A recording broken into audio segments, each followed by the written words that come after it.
Assalamualaikum warahmatullahi wabarakatuh. Perkenalkan, nama saya Desi Aprilia dengan NPM 20510404251 dari kelas MBS 3C. Di sini saya akan memaparkan hasil dari wawancara saya di Pegadaian Syariah. Dibuatnya video ini guna memenuhi tugas dari Fikih Muamalah dengan dosen pengampu Ibu Gina Ulfasar CME SY.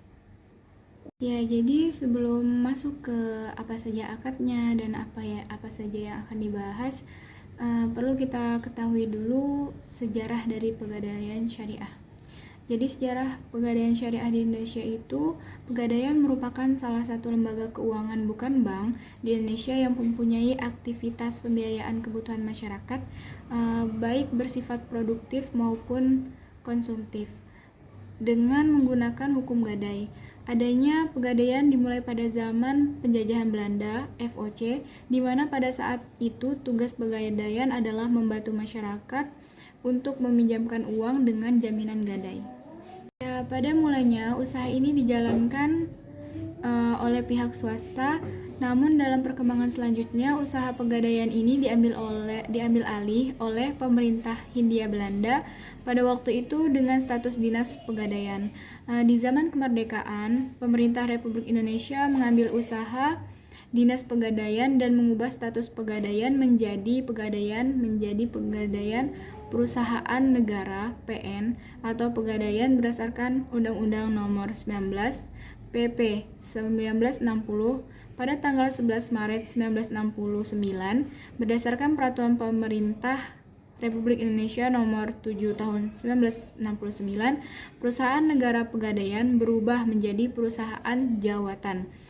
Kemudian pada tanggal 10 April 1990 berdasarkan Peraturan Pemerintah Nomor 10 Tahun 1990, Pegadaian berubah menjadi Perusahaan Umum atau Perum. Pada tanggal 1 April 2012, tepat hari jadinya yang ke-111, Pegadaian menjadi lembaga keuangan milik BUMN dan berubah status menjadi Persero. Pemikiran selama ini Pegadaian sangat identik dengan kesusahan atau kesengsaraan.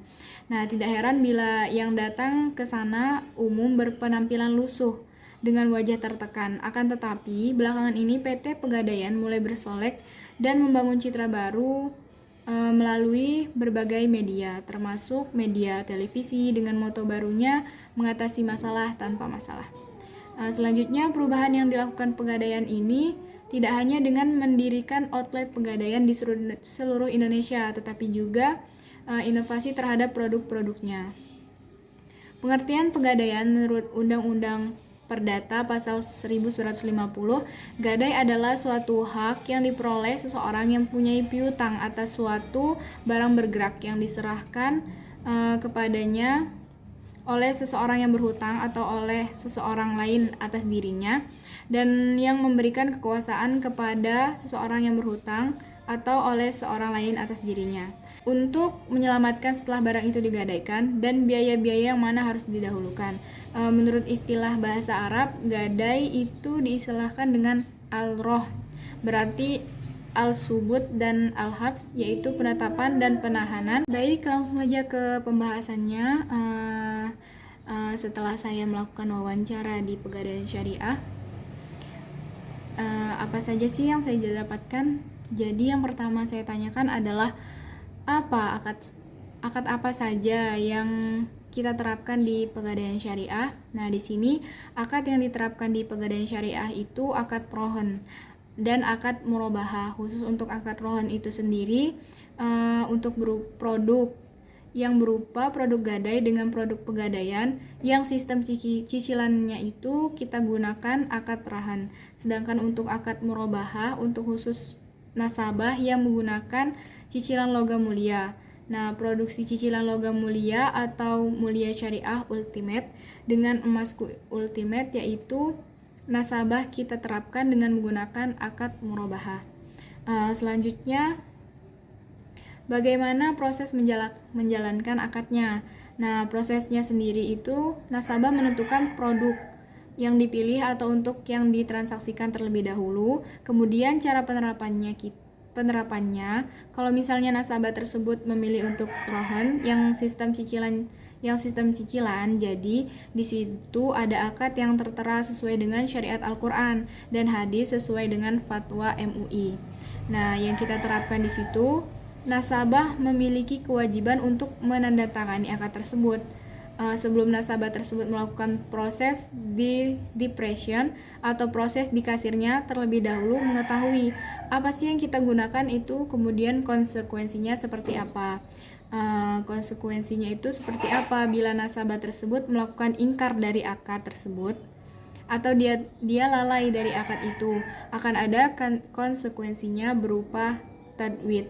Nah, seperti itu. Jadi di dalam akad tersebut sudah dijabarkan untuk akadnya sendiri seperti apa, kemudian konsekuensinya seperti apa bila nasabah tersebut lalai atau lari dari akad.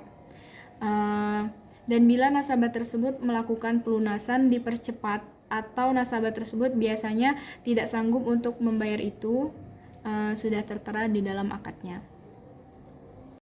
Selanjutnya, apakah ada syarat yang harus dipenuhi dalam proses akad? Untuk persyaratannya sendiri itu tadi misalnya nasabah sudah menentukan dia itu mau gadai persyaratannya, berarti harus memiliki emas jaminan untuk digadaikan atau dijaminkan di pegadaian syariah. Kemudian identitas diri nasabah tersebut juga wajib untuk mengisi formulir yang ada di pegadaian syariah. Nah, setelah itu baru bisa melakukan proses akad. Sebenarnya untuk setiap akad sendiri itu berbeda karena tergantung dari produk-produk, sedangkan produk dalam pegadaian syariah itu kan banyak. Ada yang namanya produk khusus gadai, ada produk khusus mikro atau non gadai. Nah, di situ akad yang diterapkan berbeda-beda dan persyaratannya berbeda-beda, jadi tergantung nasabah. Selanjutnya, barang apa saja sih yang boleh digadaikan di pegadaian syariah ini? Apa yang boleh untuk diri sendiri? Barang yang bisa digadai itu yang pertama emas, tentunya emas ya. Jadi emas itu boleh emas perhiasan atau emas logam mulia.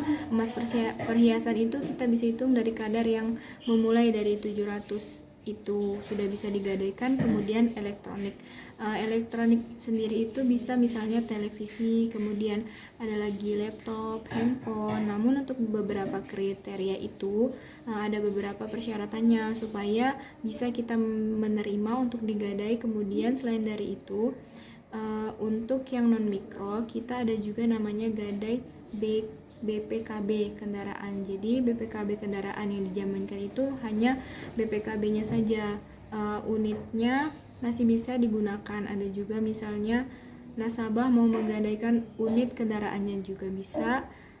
Jadi selain dari unitnya surat-suratnya juga dititipkan di sini itu digadai langsung atau rohan. Jadi kalau kendaraan itu bisa motor atau mobil, kemudian kalau motor dan mobil bukan hanya motor atau mobilnya saja, tapi surat-suratnya juga diartikan. Selanjutnya, jadi yang menentukan harga gadai tersebut itu dari nasabah atau dari pegadaian syariah. Nah, di sini jawabnya kalau misalnya untuk nilai gadai atau taksiran, gadai itu yang menentukan dari pegadaian syariah biasanya. Jadi ditentukan itu dari harga barang tersebut di pasaran, misalnya berapa. Menggadaikannya kendaraannya kita lihat dari harga second kendaraan, ditaksir 70% dari harga second.